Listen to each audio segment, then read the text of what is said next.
Uma palavra tão linda, já quase esquecida, me fez recordar. Contendo 7 letrinhas e todas juntinhas se lê cativar. Cativar é amar, é também carregar um pouquinho da dor que alguém tem que levar. Cativou, disse alguém, laços fortes criou. Responsável tu és pelo que cativou. Num deserto tão só, entre homem te vem. Vou tentar cativar, viver perto de alguém. Vou tentar cativar, viver perto de alguém.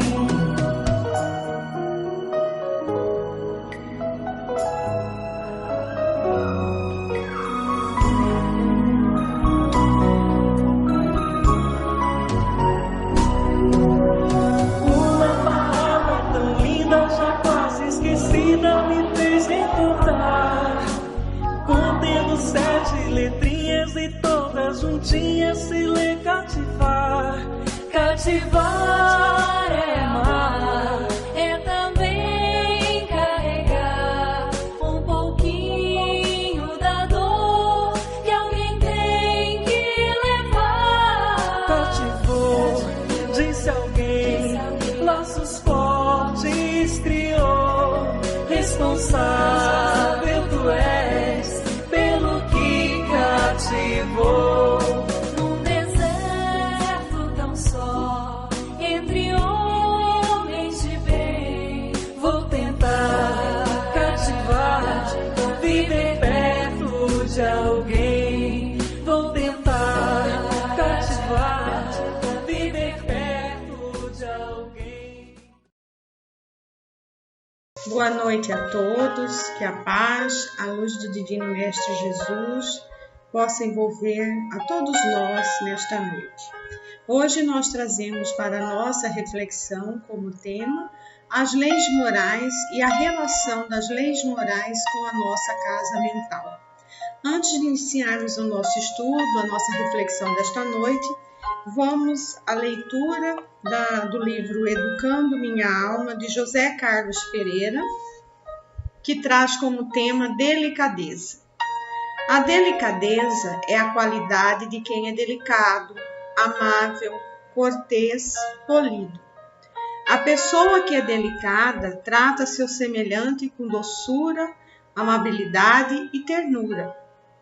É um atributo que precisamos sempre ter em mente em nossos relacionamentos com as pessoas. A delicadeza estimula a educação, a gentileza, a compaixão, promovendo mais paz e servindo para evitar guerras ou conflitos entre os povos. A delicadeza, ela começa em casa, no trato com os nossos familiares. Este é um dos locais onde nós nos sentimos mais à vontade para sermos verdadeiros. E esquecemos que nossos próximos mais próximos estão ali e merecem que sejamos corteses para com eles. No ambiente de trabalho, por vezes, observamos pessoas que são delicadas para com seus colegas enquanto ocupam posições humildes. E ao serem promovidos para cargos mais importantes, deixam de lado a polidez e passam a agir com rispidez. Convido você a exercitar a delicadeza na presente data, seja com o vizinho, na saída do seu prédio, com o motorista do táxi, de ônibus, com o auxiliar de serviços gerais, com o seu esposo, a sua esposa, seus filhos, pais, enfim, com qualquer pessoa que passe pelo seu caminho. Mantenha atitudes delicadas ao longo do dia. Quanto mais repetimos a nossa intenção de mudança, mais ela se manifesta em nossa vida. Cada pequeno gesto tem uma grande importância no contexto global. Então, que Jesus possa nos abençoar neste momento e que belíssima mensagem, né?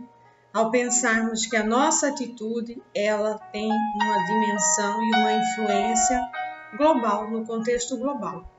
Então, agindo dessa forma, nós também estaremos contribuindo para a transformação do mundo. Então, nessa ambiência de paz, de amorosidade que nos envolve neste momento, vamos fechando os olhos, acerenando os nossos pensamentos e os nossos corações, nos religando com as vibrações harmoniosas do alto, trazendo sempre a doce e meiga imagem de Jesus. E assim, vamos deixando que o sentimento de gratidão nos envolva. Vamos agradecendo a Deus, esse Pai misericordioso, bondoso, que permitiu que hoje aqui estivéssemos mais uma vez em busca dos ensinamentos do Teu Evangelho.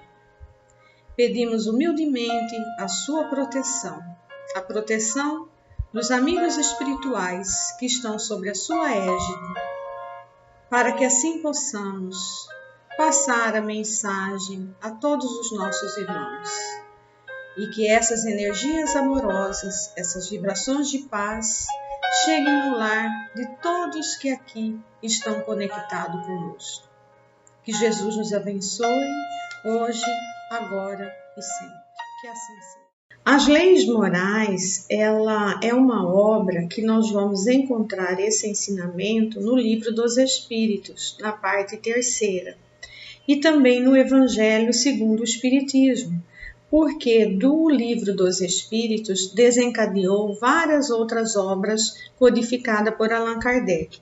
Especificamente a parte 3ª, ela vai se desdobrar no Evangelho segundo o Espiritismo, que trata sobre as leis morais.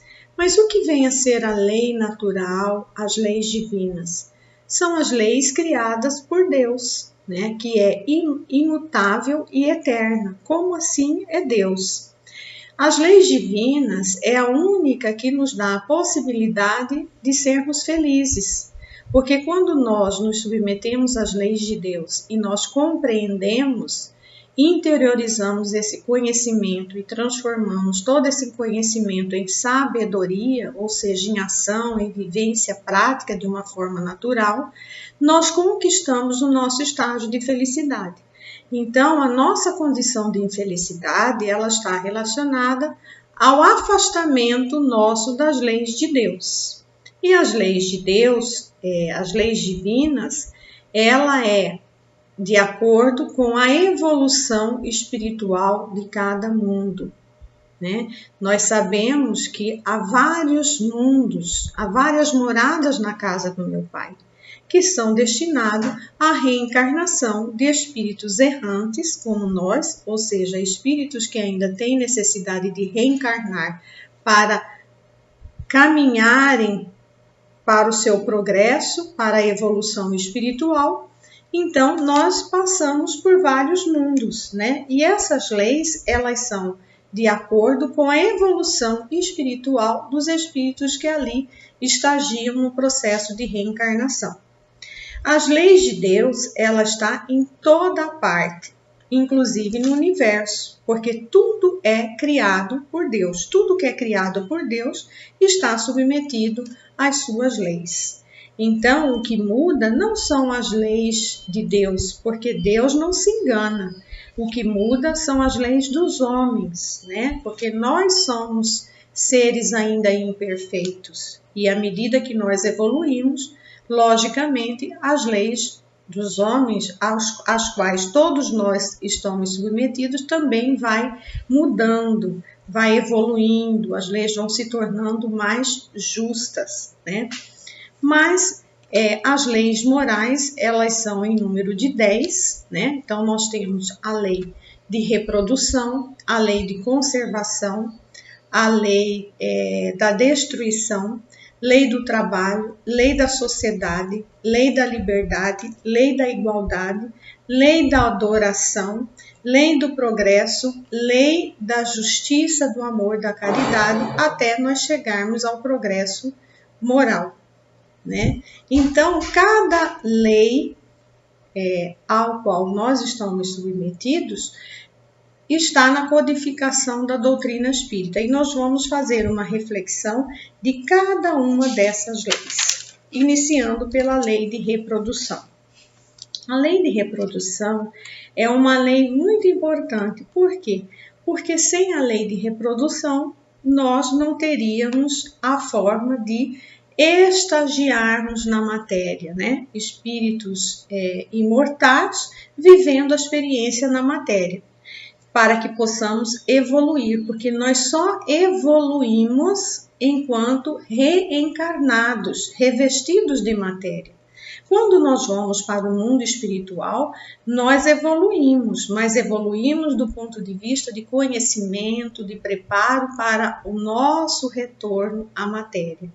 Então, quando nós colocamos toda a nossa intenção no sentido da sexualidade, não tendo a atenção para a lei da reprodução, nós estamos infringindo as leis de Deus. Porque essa lei, ela existe de forma que nós possamos utilizá-la de forma equilibrada e contribuir para o retorno dos espíritos que se encontram na erraticidade, ou seja, espíritos que necessitam ainda da reencarnação para dar continuidade no seu processo de evolução espiritual.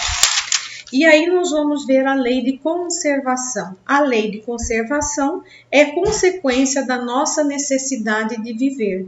Então, Deus proporciona tudo aquilo que é necessário para a nossa sobrevivência, né? Então, nós trazemos aqui a reflexão de que tudo que nós necessitamos para a nossa sobrevivência está na Terra. Se hoje nós somos supridos de determinadas necessidades para a nossa sobrevivência, é porque nós tiramos dessa natureza, desses ambientes que tem tudo de necessário para a nossa vida em forma de excesso, de supérfluo, né? Tiramos além da necessidade. Então, toda a ação, ela tem uma reação.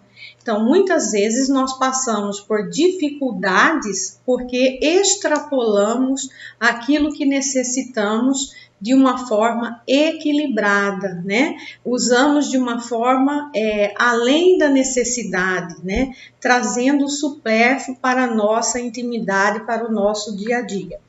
A lei da destruição, porque a lei da destruição, o que nós chamamos de lei de destruição, é o que ocorre, o que podemos denominar de transformação. Então, para que os seres vivos dêem um salto no processo de evolução, há necessidade que ocorra essa transformação, logicamente, de uma forma equilibrada. Quando há um desequilíbrio, né, de tudo que concorre para a nossa evolução espiritual, nós teremos as consequências prematuras dessa destruição ou dessa transformação. Ao passo que essa transformação, essa destruição que nós devemos entender como transformação, deveria ocorrer dentro de um processo normal e equilibrado. A lei do trabalho, que é importante para o nosso desenvolvimento moral, intelectual, para que possamos desenvolver as nossas aptidões, né? Para que possamos ter o nosso próprio sustento. E é através da lei do trabalho que nós somos retirados do estágio, da condição de ociosidade. Então, nós desenvolvemos as nossas aptidões, nós desenvolvemos as nossas o nosso intelecto, o nosso conhecimento. E aprendemos também na lei do trabalho a nos relacionarmos com as pessoas, ocuparmos diferentes posições nos nossos ambientes de trabalho, desenvolver a nossa paciência, a nossa tolerância, a nossa benevolência e aprender um com os outros, né? Assim como a lei da sociedade. É importante para o nosso desenvolvimento, para o nosso crescimento espiritual, porque ninguém consegue evoluir sem estar relacionando de uma forma social, seja em nossos ambientes familiares, nossos ambientes de trabalho, nas nossas relações sociais. É assim que nós evoluímos, aprendemos um com os outros. E a relação de reclusão, viver isolado, é uma atitude egoísta, porque quando eu me relaciono em sociedade, eu estou recebendo e doando o que eu tenho também de melhor, de conhecimento, eu estou contribuindo para a minha evolução e contribuindo para a evolução de todos aqueles que convivem comigo. A lei de igualdade. A lei de igualdade, nós somos iguais, todos iguais perante a Deus, né? Porque todos nós estamos submetidos às suas leis, que é igual para todos. Somos iguais do ponto de vista da criação, diferente do ponto de vista da individualidade. Porque a partir do momento que Deus nos criou, né, nos deu a possibilidade de caminharmos a partir do momento que nós saímos da condição só do instinto, adquirimos a nossa inteligência em determinado momento, nós já temos a capacidade de utilizar o nosso livre-arbítrio e escolher os nossos caminhos, né? Então, nós somos iguais do ponto de vista da criação, somos diferentes do ponto de vista da individualidade, porque cada um vai fazer a sua caminhada de acordo com as suas escolhas. Então, as desigualdades que nós experimentamos é resultado das nossas escolhas, né? Se nós escolhemos caminhos equivocados, nós vamos ter a reação dessa ação. Então, se todos nós estamos reunidos nessa condição social que hoje nós nos encontramos e que existem desigualdades, é porque todos nós estamos comprometidos nessa lei divina ao qual nós, em algum momento, fizemos escolhas equivocadas. Então, a desigualdade, ela é resultado das nossas escolhas, por isso nós estamos experimentando. Não é uma condição da lei divina. A condição da lei divina é a igualdade, que à medida que nós vamos evoluindo, nós vamos aprendendo essa condição de igualdade, né? Que hoje nosso entendimento ele é ainda um pouco rudimentar, por isso nós muitas vezes damos interpretações equivocadas, sem ter o conhecimento profundo dessa lei, né, que todos nós estamos submetidos, né? Então nós somos iguais do ponto de vista de criação.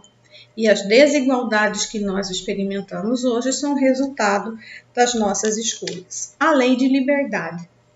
A lei de liberdade está relacionada com o uso do nosso livre-arbítrio, né? Então, nós sabermos utilizar essa liberdade em benefício nosso e em benefício do nosso próximo. Em nosso benefício, logicamente, de uma forma que nos desperte uma justiça para conosco e para a coletividade. Não justiça no sentido que hoje muito de nós conhecemos, né? Mas a justiça, como está no Sermão da Montanha, de justeza, né? De dar ao outro a oportunidade de se ressignificar, de se reajustar, né? Então, essa lei de liberdade, ela chama a atenção para que nós possamos fazer bom uso do livre-arbítrio que Deus nos deu, né?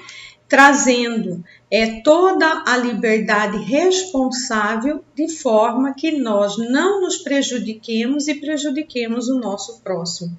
Então, à medida que nós vamos evoluindo, nós vamos entendendo que devemos fazer bom uso desse livre-arbítrio que Deus nos proporcionou. A lei do progresso, né? À medida que nós vamos progredindo, intelectualmente, vamos compreendendo a diferença entre o bem e o mal, né? E poderemos optar de acordo com esse entendimento, fazendo o uso do livre-arbítrio de uma forma mais consciente e responsável, entendendo que tudo aquilo que fazemos para o próximo retornará para nós, né? E aí está lá no mandamento de Jesus. Aliás, as leis morais, que são em número de 10, são as mesmas leis trazidas por Moisés. Só que nós, como somos espíritos ainda imperfeitos, precisávamos de regras mais claras para que assim pudéssemos, através dessas regras, despertar a nossa consciência, o nosso entendimento, para que assim possamos entender o porquê devemos estar submetidos às leis de Deus em busca da nossa condição de felicidade. E a lei de adoração, que é o sentimento inato, que é a postura que nós temos de estarmos religando com o nosso Criador, de estarmos em sintonia com esse Pai maravilhoso, amoroso, bondoso, que traz para nós todas as suas leis, a fim de que possamos interiorizar, né? Não basta ter só o conhecimento, nós precisamos transformar esse conhecimento em sabedoria, né? Que é o despertar da nossa consciência. A lei de justiça, amor e caridade, como eu disse, né? Justiça no sentido de justeza, quando Jesus trouxe o sermão da montanha, bem-aventurados os que têm sede de justiça ou sede de justeza, né?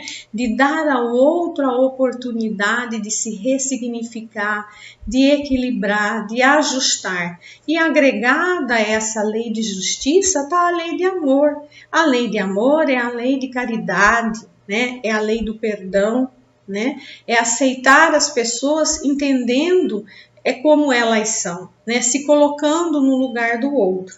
E aí, se nós conseguirmos nos submetermos a essas 10 leis, nós chegaremos à perfeição moral, que é o que nos possibilita sermos espíritos evoluídos. Então, essas 10 leis morais, elas fazem relação com a nossa casa mental.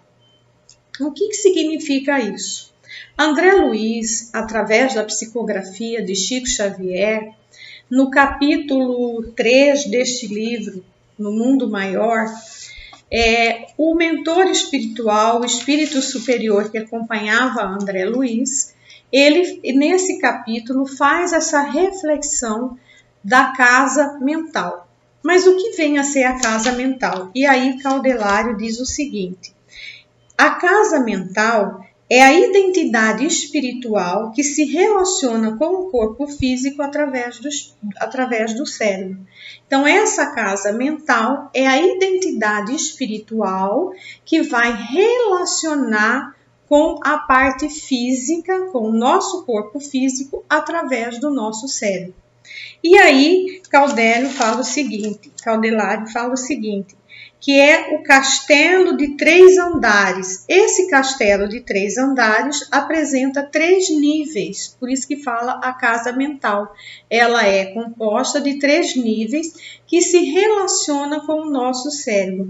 E cada nível dessa casa, desse castelo de 3 andares, faz relação com essas leis morais, né? Então, nós temos lá o primeiro nível, é o nível primitivo, né, que representa o nosso passado, a nossa parte mais instintiva, né? Então, ela se manifesta em uma parte do nosso cérebro destinado para esse tipo de de postura. Então, é o que nós trazemos, é o que nós herdamos e faz relação com as leis morais de reprodução, de conservação e de destruição. O segundo nível é o intermediário, é o córtex motor. Então, está relacionado com o nosso presente, né?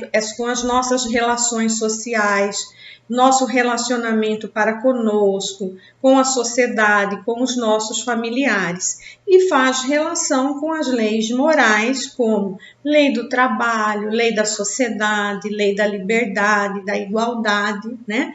E o terceiro nível, que localizado no lobo frontal, representa o nosso futuro, que é a nossa transcendência. Então, aqui está relacionada à lei do progresso, à lei da adoração, à lei da justiça, amor e caridade.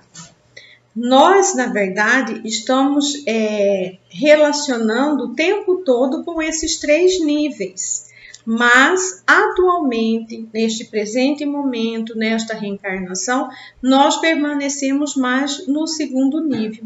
Não quer dizer que nós não vamos para o primeiro, para o segundo e para o terceiro. À medida que nós vamos evoluindo, nós vamos aprimorando e lapidando esses níveis, né, mentais, que faz relação com a parte física através do cérebro, e vamos também entendendo melhor as leis morais, as leis de Deus, né, como nós dissemos lá, a lei de conservação, né? A princípio, parece algo mais instintivo, né, da briga pela sobrevivência. À medida que nós vamos evoluindo, nós vamos equilibrando, trazendo para nós, nessa lei de conservação, aquilo que é necessário para a nossa sobrevivência, assim como as outras leis. Então, nós estamos sempre estagiando nesses três níveis. E essa obra, ela vem de André Luiz, na Evolução em Dois Mundos, no capítulo 3, trazer essa explicação, esse ensinamento.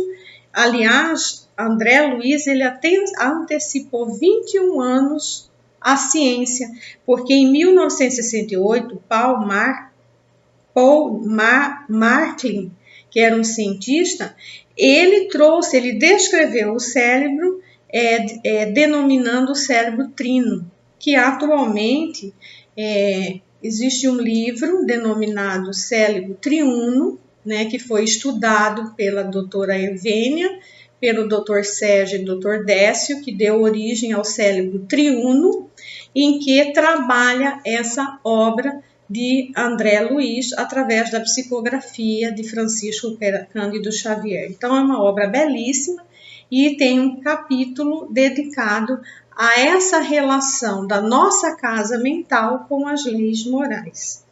Então, é importante também nós ressaltarmos que à medida que nós vamos entendendo as leis morais e nós vamos buscando sintonizarmos com as leis divinas, as leis de Deus, nós também vamos proporcionando para nós toda a saúde física do nosso corpo físico, do nosso corpo emocional e espiritual. E aí nós conseguimos, através do conhecimento, transformar esse conhecimento em sabedoria e colocar em prática o entendimento que essa obra nos traz, né, através das leis morais e o desdobramento de como que nós devemos conquistar, né, e nos submetermos de fato às leis de Deus através do Evangelho de Jesus. Então, o que eu queria passar para vocês hoje era um pouquinho das leis morais, né, e a relação das leis morais com a nossa casa mental, que é muito interessante. E que nós devemos aprofundar, né, nessa obra, estudando o Evangelho segundo o Espiritismo. Que Jesus nos abençoe, que Ele nos traga muita paz e muita serenidade. Eu peço a vocês, neste instante, que coloquem um copo com a água, a garrafa ou a jarra, para que a nossa espiritualidade amiga possa fluidificar as águas de acordo com a necessidade de cada um. E assim, entrando em sintonia com Deus e Jesus, com a espiritualidade amiga aqui presente, Vamos agradecendo esta oportunidade de estarmos aqui em busca dos ensinamentos do Evangelho de Jesus. E pedimos à espiritualidade amiga, aos benfeitores espirituais, que fluidifiquem as águas, trazendo os remédios dos laboratórios celestes, de acordo com a necessidade de cada um dos nossos irmãos aqui presentes. Que Jesus esteja conosco, hoje, agora e sempre. Graças a Deus. Boa noite a todos, muito obrigado e um beijo no coração de cada um de vocês.